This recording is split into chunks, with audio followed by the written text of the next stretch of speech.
نفذت القوات البحرية والقوة الصاروخية وسلاح الجو المسير في القوات المسلحة اليمنية عملية عسكرية مشتركة بعدد كبير من الصواريخ البالستية والبحرية والطائرات المسيرة استهدفت سفينة أمريكية كانت تقدم الدعم للكيان الصهيوني. إن العملية جاءت كرد أولي على الاعتداء الغادر الذي تعرضت له قواتنا البحرية من قبل قوات العدو الأمريكي. As you saw from Central Command yesterday, Iran-backed Houthis launched a complex attack of one-way attack drones, anti-ship cruise missiles. There were no injuries and there was no damage reported. But make no mistake, at the time, U.S. vessels, commercial and military, and dozens of other merchant vessels were transiting in the area of this attack. Had they been hit, innocent lives very well could have been lost.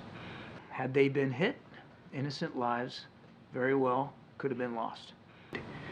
And earlier this month, as you saw, 14 countries, including the United States, delivered the clearest warning yet to the Houthis, making it clear that they will, and I quote, bear the responsibility for consequences should they continue to threaten lives, the global economy, or the free flow of commerce in the region's critical waterways.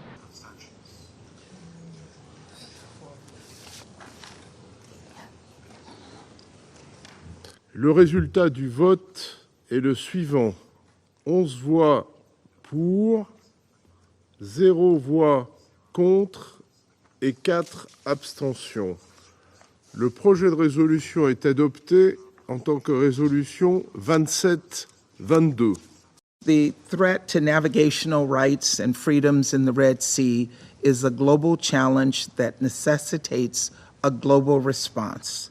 The basic principle of freedom of navigation is at stake, and the Houthis and anyone who enables them need to hear a clear message from this council. These attacks must stop. Représentant la Fédération de Russie pour sa déclaration.